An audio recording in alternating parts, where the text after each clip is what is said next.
Mesdames et messieurs, bonsoir. Le pape Paul VI a été victime ce soir d'une crise cardiaque et son état de santé est très inquiétant. C'est ce que l'on vient d'apprendre à l'instant même.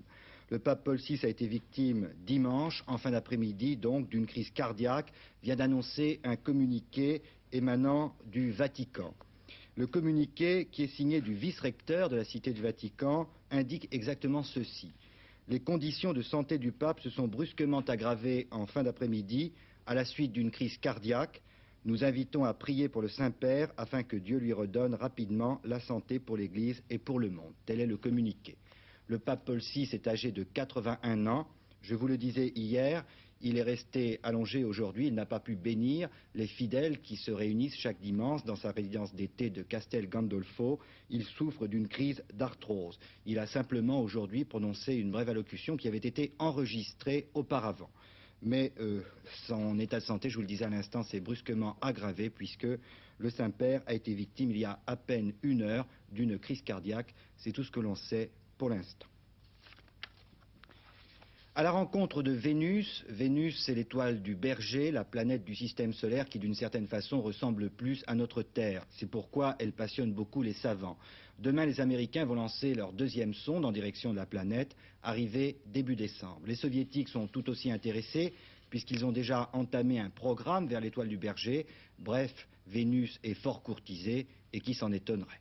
Vénus, c'est la première planète qui apparaît le soir au coucher du soleil. Vénus, c'est aussi la planète la plus proche de la Terre, mais c'est aussi la plus mystérieuse et la moins connue. Le Soleil a 9 planètes. Dans l'ordre, en partant de celui-ci, vous avez Mercure, puis Vénus, la Terre, Mars, Jupiter, Saturne, etc.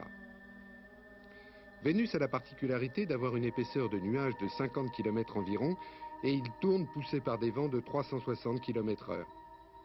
Le rayonnement solaire est 2,5 fois plus important que sur la Terre. Conjugué avec les nuages, il se crée un effet de serre qui porte la température au sol en moyenne à 470 degrés. L'atmosphère, c'est du gaz carbonique où flottent des gouttelettes d'acide sulfurique et du soufre. Toutes ces conditions ne sont donc pas très favorables à l'exploration. La sonde fabriquée par les Américains doit être capable de résister plusieurs jours, peut-être un mois, au climat redoutable de la planète Vénus. Une première sonde avait été lancée le 20 mai dernier. Celle-ci restera... C'est pourquoi elle passionne beaucoup les savants. Demain, les Américains vont lancer leur deuxième sonde en direction de la planète, arrivée début décembre. Les Soviétiques sont tout aussi intéressés puisqu'ils ont déjà entamé un programme vers l'étoile du Berger. Bref, Vénus est fort courtisée et qui s'en étonnerait. Vénus, c'est la première planète qui apparaît le soir au coucher du soleil. Vénus, c'est aussi la planète la plus proche de la Terre, mais c'est aussi la plus mystérieuse et la moins connue. Le Soleil a 9 planètes. Dans l'ordre, en partant de celui-ci, vous avez Mercure, puis Vénus, la Terre, Mars, Jupiter, Saturne, etc. Vénus a la particularité d'avoir une épaisseur de nuages de 50 km environ et il tourne poussé par des vents de 360 km/h. Le rayonnement solaire est 2,5 fois plus important que sur la Terre. Conjugué avec les nuages, il se crée un effet de serre qui porte la température au sol en moyenne à 470 degrés. L'atmosphère, c'est du gaz carbonique où flottent des gouttelettes d'acide sulfurique et du soufre. Toutes ces conditions ne sont donc pas très favorables à l'exploration. La sonde fabriquée par les Américains doit être capable de résister plusieurs jours, peut-être un mois, au climat redoutable de la planète Vénus. Une première sonde avait été lancée le 20 mai dernier. Celle-ci restera en orbite pour retransmettre vers la Terre les informations de Pioneer Vénus 2 qui sera lancée demain. Le corps principal de la deuxième sonde va se diviser en 5 et chacun de ces petits laboratoires, accrochés à un parachute, devrait se poser doucement sur le sol vénusien. Dans l'un d'eux, une expérience française doit étudier pendant la descente l'atmosphère compliquée de cette planète. Lors des expériences soviétiques, on n'a jamais pu déceler la moindre trace d'oxygène, ce qui exclut toute possibilité de vie. En plus, le sol est sec et caillouteux. Seul le radar a permis de constater une certaine activité volcanique, notamment un volcan de 400 km de diamètre et une faille énorme de 1400 km de long. Pourquoi s'intéresser à Vénus, une planète aussi inhospitalière? Peut-être pour mieux comprendre notre propre Terre. Vénus, en taille et en masse, y est tout à fait semblable. Les phénomènes atmosphériques au niveau de l'équateur sont même assez équivalents aux nôtres, bien que la pression soit 100 fois supérieure. Finalement, c'est à travers l'étude de la formation du système solaire et de son évolution que l'on pourra comprendre ce qui se passe sur notre Terre, peut-être aussi d'où on vient et où on va. Un détournement d'avion cet après-midi, détournement qui a connu un dénouement heureux puisque le pirate de l'air a été maîtrisé par l'équipage, mais j'apprends à l'instant que ce pirate de l'air, un jeune Hollandais, était armé d'un pistolet en plastique. Toujours est-il qu'il n'y a pas eu de dégâts et que ce jeune homme ayant été maîtrisé, neutralisé, l'avion a pu atterrir normalement en Espagne, cet avion étant parti d'Amsterdam. La greffe d'une prostate à Versailles, une première mondiale, eh bien c'était une blague, un canular d'étudiants en médecine, un canular plutôt bien monté, il faut le reconnaître, et qui a pris puisqu'on vous en a parlé abondamment ce matin. Sur ce genre de blague, il est permis d'apprécier, on a le droit aussi de trouver cela complètement stupide. Attention, les premiers contrôles de dépistage de l'alcool au volant sont commencés. L'Alsace a eu la primeur de cette opération qui, je vous le rappelle, permet aux gendarmes de faire subir l'alcotest à n'importe quel automobiliste, même s'il n'a pas commis d'infraction. Sur les 130 conducteurs qui ont soufflé dans le ballon la nuit dernière, 2 se sont retrouvés à l'hôpital pour une prise de sang. En ce mois d'août, la préoccupation numéro 1 pour une majorité de Français, ce sont les vacances. Vacances rendues un peu tristes pour certains par le mauvais temps. Nous verrons cela tout à l'heure en détail. Je ne veux pas jouer les mauvais augures, mais ça se dégrade beaucoup même de ce côté-là. Pauvres touristes étrangers venus visiter les merveilles de la France et remplacer les citadins qui sont partis se reposer à la mer, à la campagne ou à la montagne. 17 millions de touristes étrangers en France chaque année. Elisabeth Ezellet et Pascal Payot les ont surpris dans les rues de Paris. On a des dessins, hein, et puis après, tout droit, comme ça, voilà, et après. Merci, monsieur.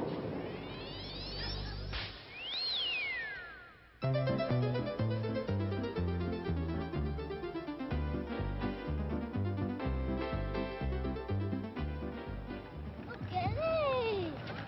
Vad du där är de vakna på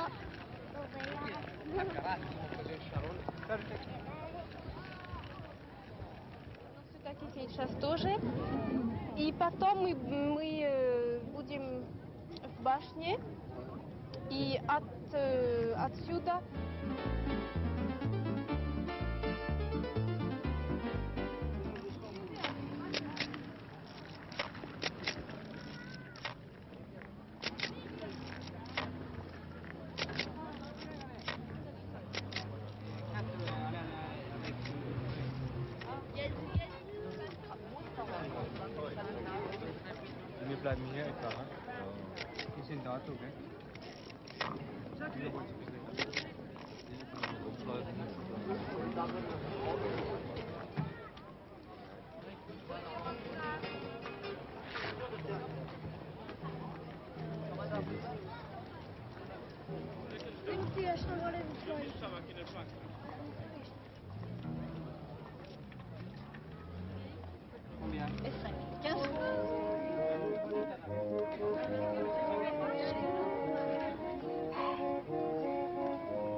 Chacun donc a retrouvé son rôle. Le mime, c'était Philippe Duval.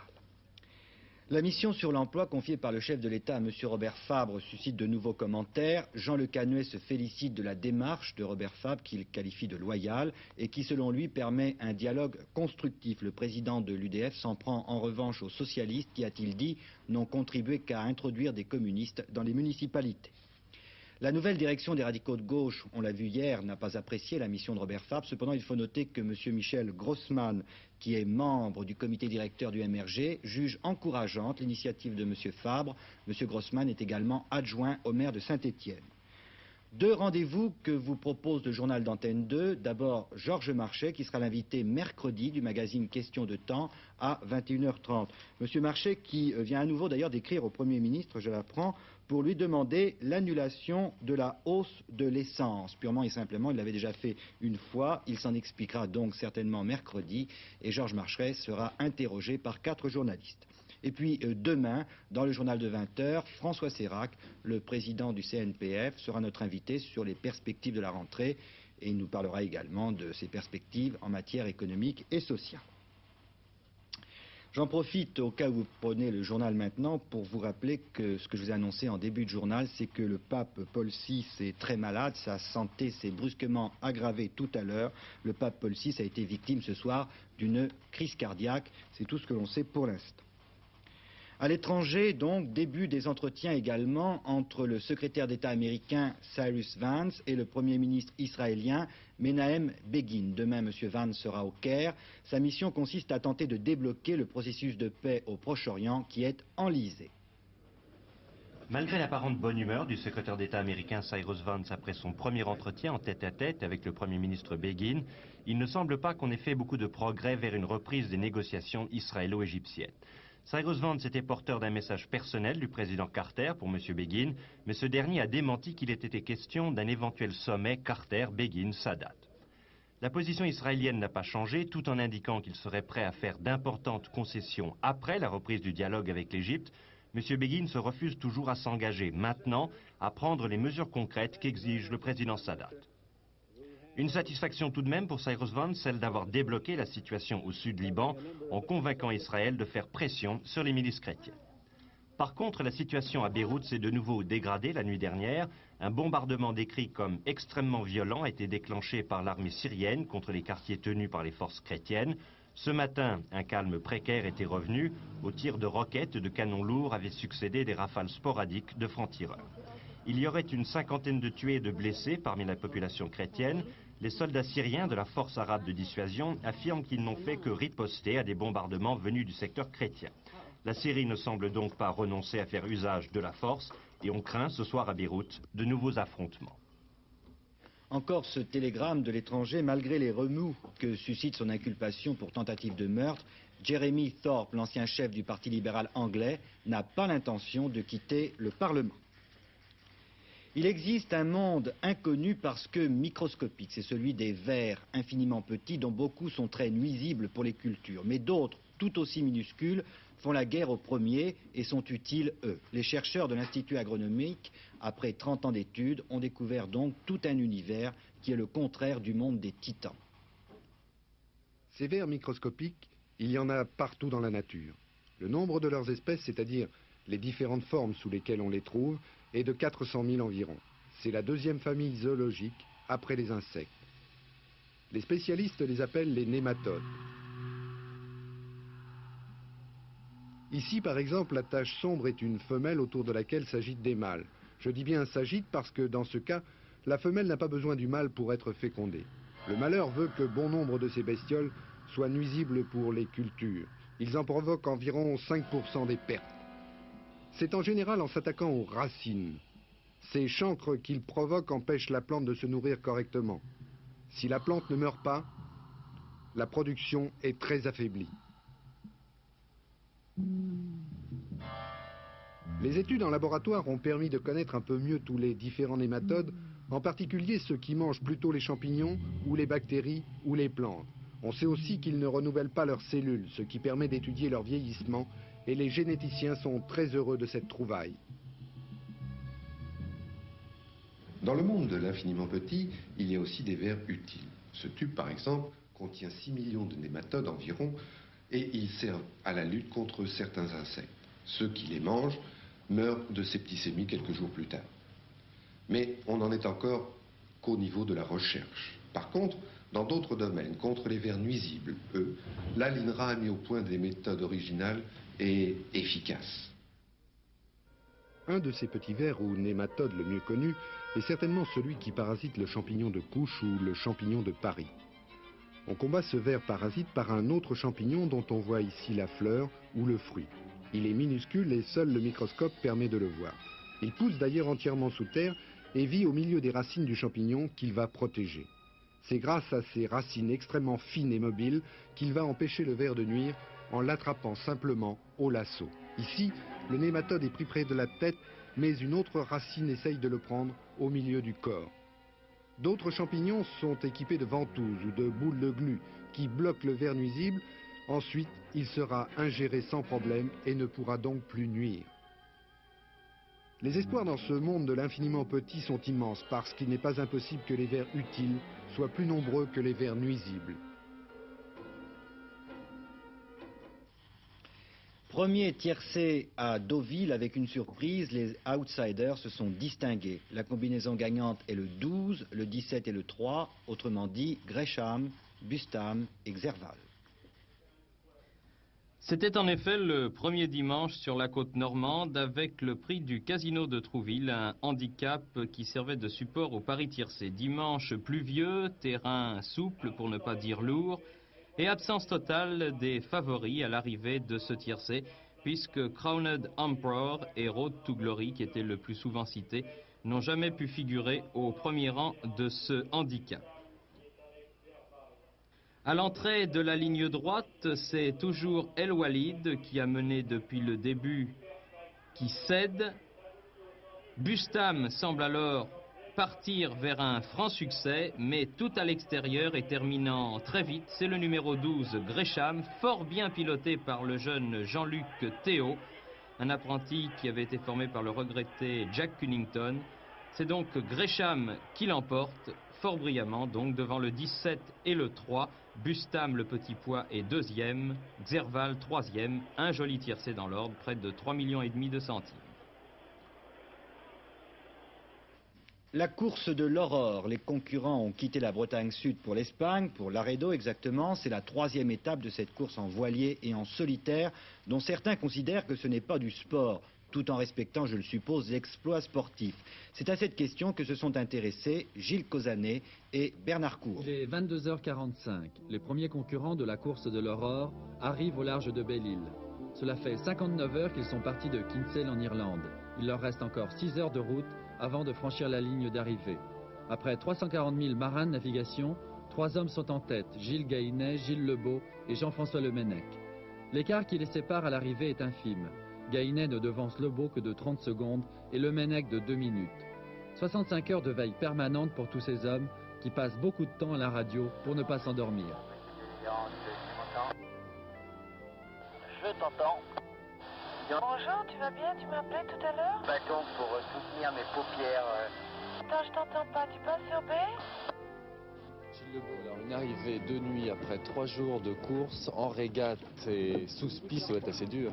Oui, effectivement, les étapes sont d'une difficulté variée. Cette étape-ci était très difficile puisque sous spi en permanence, pas question de lâcher la barre. Et quand on dit pas question de lâcher la barre, c'est la stricte vérité. Même pas se faire un café chaud ou rentrer à l'intérieur, il fallait rester à la barre en permanence. L'Aurore est maintenant une épreuve bien établie.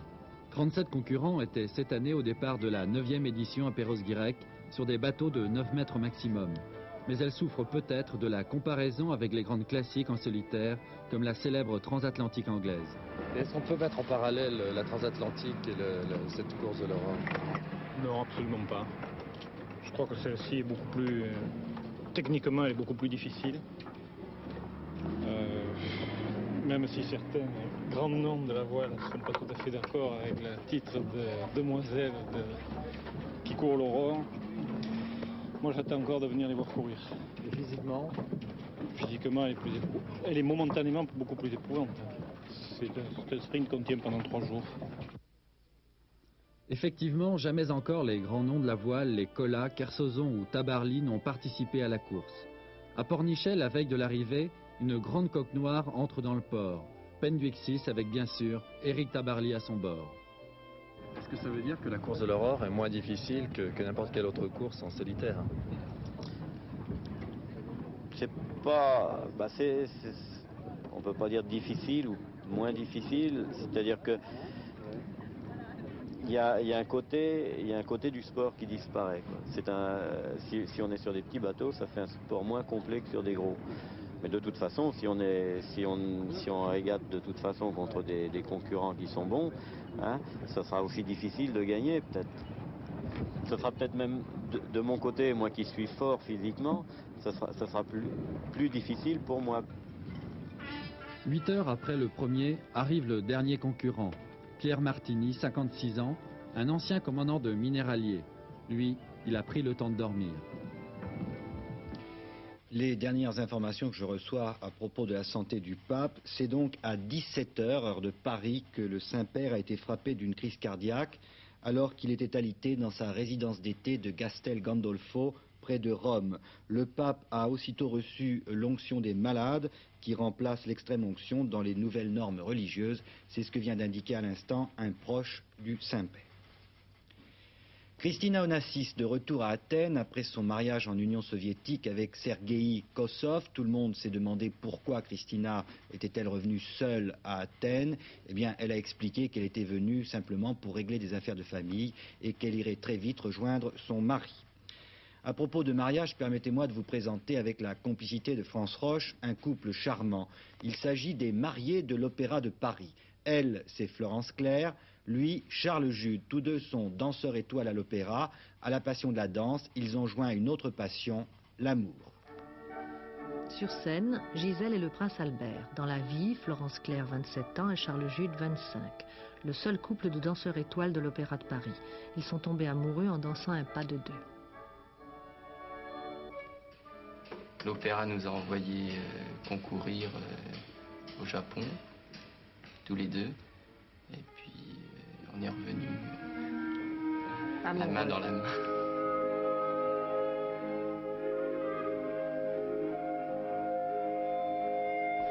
Qu'est-ce qui vous donnait envie d'être danseuse quand vous étiez petite fille? Je me souviens pas. Ça devait être la musique. Je sais pas. Et vous? Moi, c'est mon père qui a voulu que je fasse de la danse. Alors, qu'est-ce qu'il faisait, votre père? Magistrat.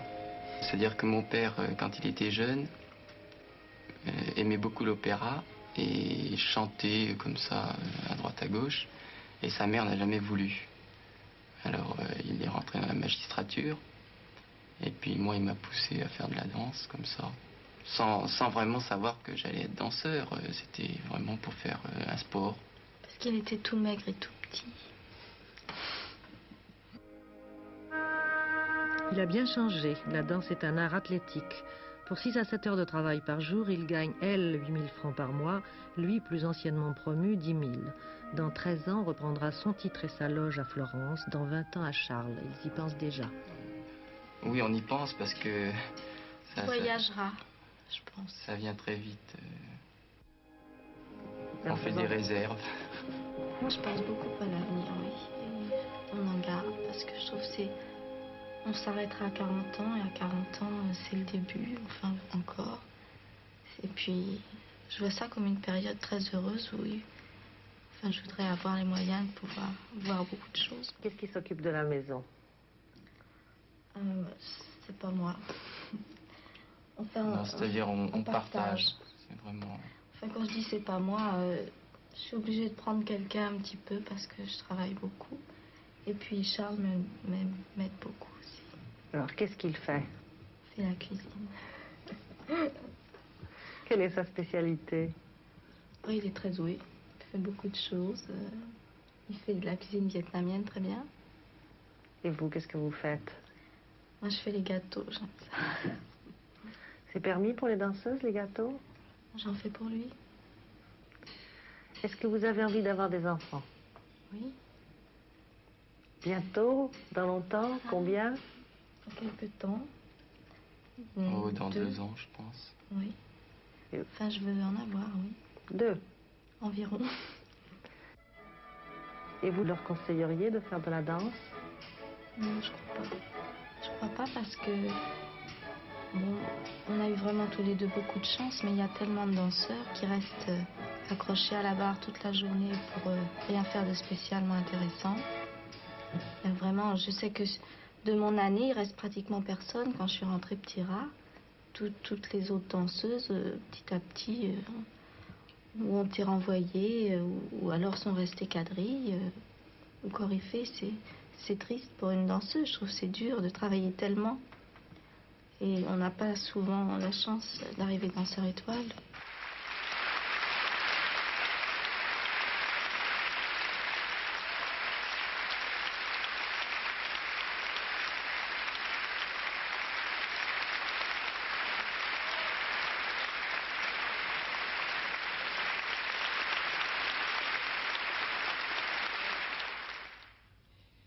Le temps se dégrade partout.